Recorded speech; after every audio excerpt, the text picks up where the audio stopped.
औज़ु बिल्लाहि मिनश शैतानिर रजीम। बिस्मिल्लाहिर रहमानिर रहीम।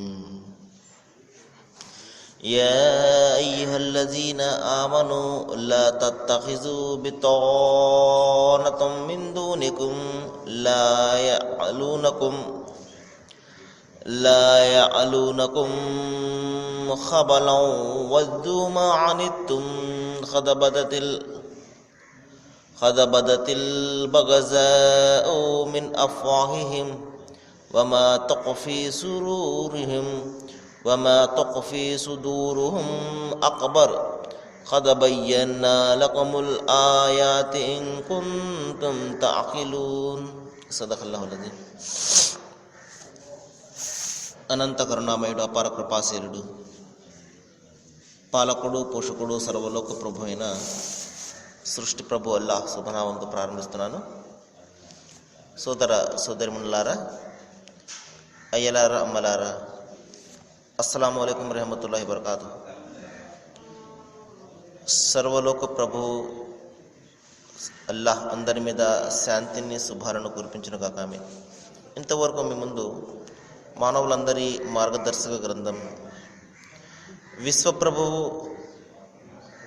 మానవాళి కోసం అవతరింపజేసినటువంటి చివరి మార్గదర్శక దైవ గ్రంథం దివ్య ఖురాన్ నుండి 3వ అధ్యాయం 118వ వాక్యం యొక్క అరవై మూలంను మీ ముందు పట్టించడం జరిగింది.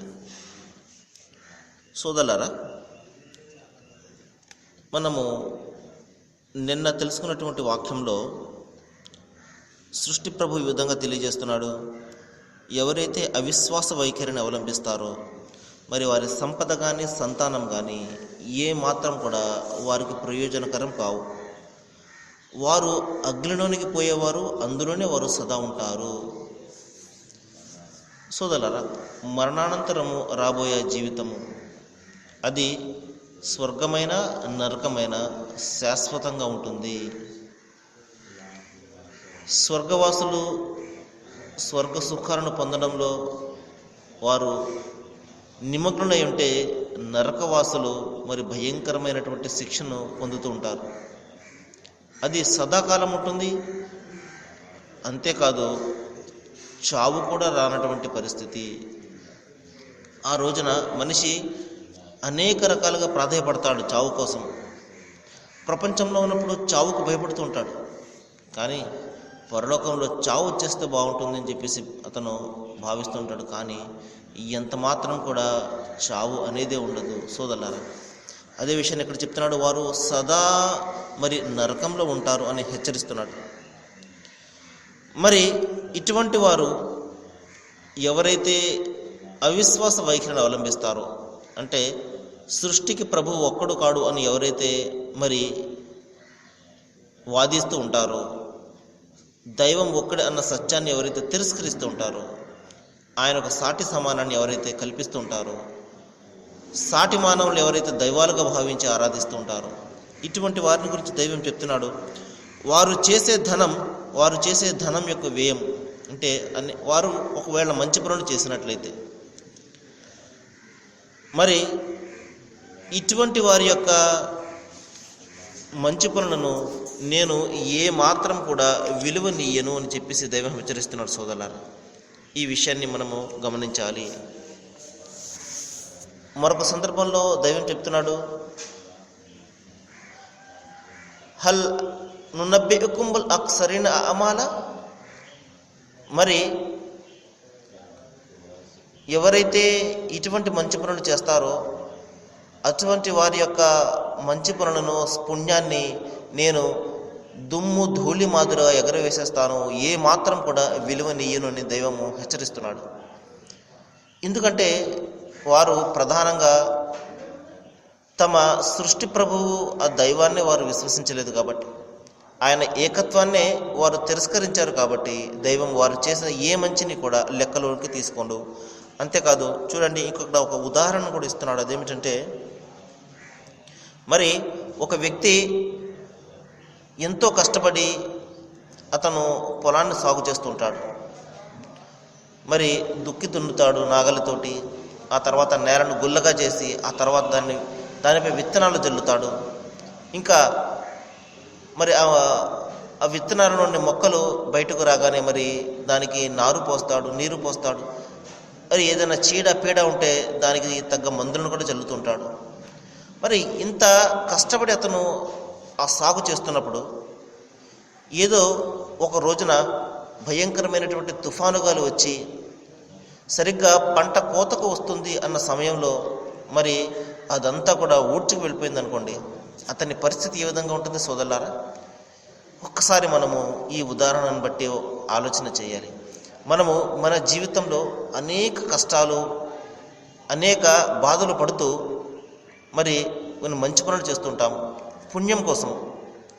అరే ప్రతి మనిషికి ఒక దైవభీతి ఉంటుంది.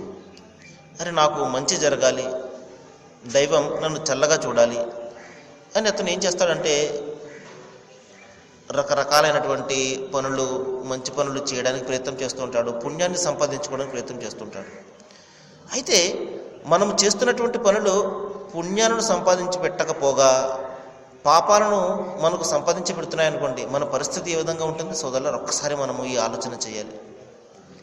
దైవం ఇక్కడ అదే హెచ్చరిస్తున్నాడు. మీలో విశ్వాసము అనేది లేకుండా మీరు ఎంత ఖర్చు పెట్టినప్పటికీ కూడా, ఏ విధంగా అయితే ఒక రైతు ఎంతో కష్టపడి సాగు చేస్తున్నటువంటి ఆ పంటను గాలి వచ్చి ఏ విధంగా అయితే ఎగరేసుకుపోతుందో, అదేవిధంగా మీ సత్కార్యాలన్నీ కూడా ఏ మాత్రం కూడా విలువ లేకుండా మరి వ్యర్థమైపోతాయి, వృధా అయిపోతాయి అని దైవం హెచ్చరిస్తున్నాడు. ఎంత భయంకరంగా ఉంటుందో ఆ పరిస్థితి మనం ఒకసారి ఆలోచన చేయాలి సోదరులారా. కాబట్టి మనము కొద్దిగా మంచి పని చేసినా అది పుణ్యాన్ని సంపాదించి పెడుతుందా, దైవానికి ఇష్టమవుతుందా లేదా అనేది మనం ముందు ఆలోచన చేయాలి. మనకు ఒక పని వలన పుణ్యం ఎప్పుడు కలుగుతుంది? అది దైవం సంతసించి మనకు మరి ఆ పుణ్యాన్ని ప్రసాదిస్తాడు. అలా కాకుండా ఆయనకు ఇష్టం కాని పనులు మనం చేసి, అరే నేను చాలా మంచి పనులు చేస్తున్నాను, ఇవన్నీ కూడా నాకు పుణ్యాన్ని సంపాదించి పెడతాయి అన్న ఆలోచనలో మనం ఉన్నామనుకోండి, మరి మనము మోసంలో ఉన్నట్టే. కాబట్టి ఈ విషయాన్ని మనము చాలా జాగ్రత్తగా ఆలోచన చేయాలి సోదరులారా. ఒకటి, మనము చేస్తున్నటువంటి పనుల్లో ఏమాత్రం కూడా మరి ప్రదర్శన బుద్ధి అనేది ఉండకూడదు. నలుగురు కూడా చూడాలి, నలుగురు గుర్తించాలి అన్న ఆ బుద్ధి ఒకటి ఉండకూడదు. మన నియత్ అంటే మన సంకల్పము చాలా పరిశుద్ధంగా, పవిత్రంగా ఉండాలి.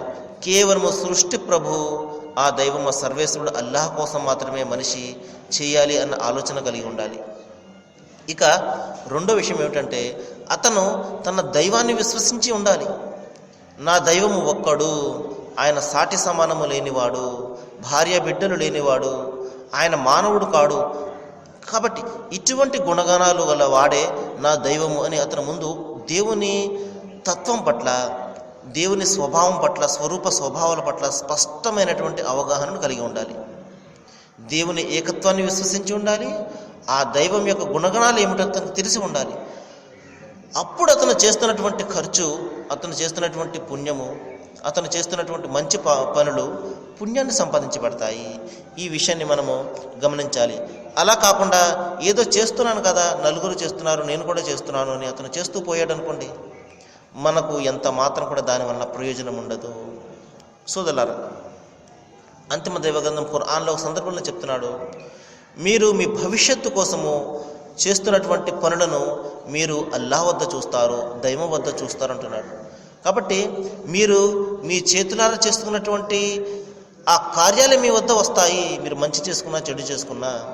కాబట్టి మనం చేస్తున్నటువంటి పనులు చిన్న పనైనా కూడా అది దైవానికి ఇష్టమవుతున్నదా కాదా, దీనికి ఆయన అంగీకరిస్తాడా లేదా, దైవ గ్రంథంలో ఆయన ప్రవక్త ప్రకారము ఇది ఉన్నదా లేదా, ఇది మనం ఆలోచన చేయాలి తప్పించి మంచి పనే కదా అని చెప్పేసి మనము మన ఇష్టం వచ్చినట్లు మనం చేసామనుకోండి, దానివలన మనకు ఎంత మాత్రం కూడా ప్రయోజనం ఉండదు. ఆ తర్వాత సోదరులారా, ఇంకొక విషయాన్ని ఇక్కడ దైవము చెప్తున్నాడు. అదేమిటంటే, యా అయ్యుహల్లజీన ఆమను, విశ్వసించినటువంటి ఓ ప్రజలారా, మీరు మరి అవిశ్వాసులను, దైవాన్ని తిరస్కరించే వారిని మీ అంతరంగికులుగా చేసుకోకండి, అంటే మీ స్నేహితులుగా చేసుకోకండి అంటున్నాడు. కాబట్టి విశ్వాసులందరూ కూడా ఒక సమూహంగా ఉండాలి. దైవాన్ని విశ్వసించే వాళ్ళు, దైవభీతి గలవాళ్ళు, పాపభీతి గలవాళ్ళు, వీరు అందరూ కూడా ఒక సమూహంగా ఉన్నట్లయితే వారు సమాజంలో మంచి కోసం ప్రయత్నం చేస్తారు, సమాజంలో మంచిని స్థాపించడం కోసం ప్రయత్నం చేస్తారు. అప్పుడు సమాజంలో మరి శాంతి అనేది నెలకొల్పబడుతుంది, స్థాపించబడుతుంది. కాబట్టి విశ్వాసులందరూ కూడా ఒక సమూహంగా ఉండాలి. అవిశ్వాసులను వీరు తమ స్నేహితులకు ఎంత మాత్రం కూడా చేసుకోకూడదు అని దైవము ఇక్కడ హెచ్చరిక చేస్తున్నాడు, ఒక సలహాను ఇస్తున్నాడు. సోదరులారా, ఎందుకు అంటే వారు మీకు హాని కలిగించే ఏ అవకాశాన్నైనా ఉపయోగించుకోవడానికి మరి వెనుదీయరు. ఏదో ఒక విధంగా సత్యవంతులను మరి సమాజంలో మంచి కోసము తాపత్రయపడే వాళ్ళను వాళ్ళు అణచడం కోసం ప్రయత్నం చేస్తూ ఉంటారు. ఎందుకంటే సత్యవంతులు మరి సత్యాన్ని స్థాపించడం కోసము, న్యాయం కోసము వారు పోరాడుతున్నప్పుడు ఒకవేళ అది జరిగిపోయింది అనుకోండి, వీరు తమ మనస్సుకు నచ్చిన విధంగా జీవితం గడపడం కోసము వీరికి అవకాశం ఉండదు. కాబట్టి ఆ సత్యవంతులను అణచడానికి ప్రయత్నం చేస్తారు. ఉదాహరణకు చూడండి, ఒక వ్యక్తి సత్యం కోసము, న్యాయం కోసము, ధర్మం కోసం పోరాడుతున్నాడు, సమాజంలో మంచి కోసం పోరాడుతున్నాడు, మరి సమాజంలో ఉన్నటువంటి చెడులను నిరోధించడం కోసము, నివారించడం కోసం ప్రయత్నం చేస్తున్నాడు. ఉదాహరణకు మద్యపాన నిషేధం కోసం ప్రయత్నం చేస్తున్నాడు. మరి అటువంటి వ్యక్తి మరి ఆ మద్యపాన నిషేధం కోసం ప్రయత్నం చేస్తున్నప్పుడు మరి ఆ మద్యపానాన్ని సేవించే వాళ్ళు ఇటువంటి వారు ఏం చేస్తారు, అతనిని అణచడం కోసము, అతనిని మరి ఆపడం కోసం ప్రయత్నం చేస్తుంటారు. కాబట్టి సోదరులారా, దైవం చెప్తున్నాడు, ఇటువంటి వారిని మీరు మీ అంతరంగికులుగా, మీ స్నేహితులుగా చేసుకోకండి. ఎందుకంటే వీరు సత్యవంతులను అణచడం కోసము, న్యాయం కోసం పోరాడే వారిని అణచడం కోసము అనునిత్యం కూడా ప్రయత్నం చేస్తూ ఉంటారు. ఏ అవకాశాన్ని ఉపయోగించుకొని మిమ్మల్ని వారు అణచడం కోసం ప్రయత్నం చేస్తారు. కాబట్టి మీరు ఇటువంటి వారిని మీ స్నేహితులుగా చేసుకోకండి. కాబట్టి సోదరులారా, మనము ఆలోచన చేయాలి. మనము మంచివారి యొక్క సాంగత్యంలో ఉన్నట్లయితే మంచి బుద్ధులు మనకు వస్తాయి. మనకు పెద్దలు ఒక సామెత చెప్తారు, 6 నెలలు సావాసం చేస్తే అతని అలవాట్లు ఇతనికి వచ్చాయని. చెడ్డ వ్యక్తులతోటి మనము స్నేహము సావాసము చేసామనుకోండి, వారి గుణగణాలే మనకు అబ్బుతాయి. అందుకనే ఒక పెద్ద మనిషి ఏమన్నాడంటే, నీ స్నేహితులు ఏ విధంగా ఉంటారో చెప్పు, నీవు ఎలాంటి వాడు నేను చెప్తానని చెప్పడం జరిగింది. కాబట్టి మనిషి తన స్నేహితుల యొక్క పద్ధతిని అవలంబించడం కోసం ప్రయత్నం చేస్తుంటాడు. కాబట్టి మన స్నేహితులు మంచి వాళ్ళను మనం ఎన్నుకోవాలి. మంచిని కోరేవాడు, మన బాగును కోరేవాడు, సమాజానికి ఉపయోగపడేవాడిని మనము మన స్నేహితులుగా చేసుకోవాలి.